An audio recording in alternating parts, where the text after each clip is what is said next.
Magandang araw bagong Pilipinas, narito ang Police News Express sa oras na ito.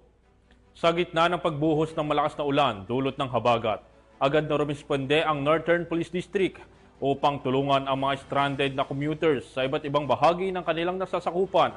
Narito ang detalye ng report mula kay Patrolwoman Glazel Ann Esperanza.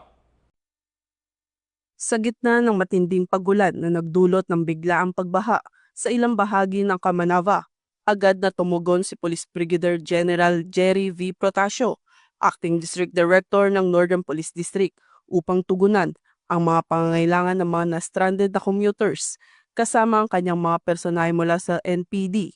Personal na inasikaso ni Police Brigadier General Protasio ang pagbibigay tulong sa mga apektadong pasahero sa kabila ng masamang panahon.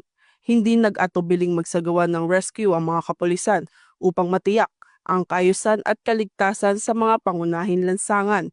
Pinaalalahanan din ng Northern Police District ang publiko na maging mapagmatsyag, laging handa at makiisa sa mga abiso ng otoridad upang maiwasan ang disgrasya at iba pang panganib sa panahon ng matinding lagay ng panahon.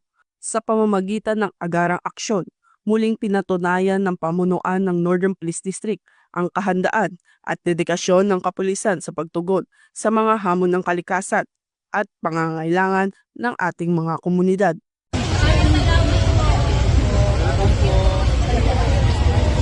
Mula rito sa Northern Police District, ako po ang inyong PNN correspondent, Patrolwoman Glazel Ann Esperanza, alagad ng batas, tagataguyod ng balitang pulis.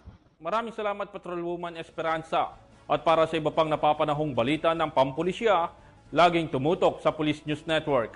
Alagad ng batas, tagataguyod ng balitang pulis. Ako po si Patrolman Joshua Jimenez, nagbabalita para sa Police News Express.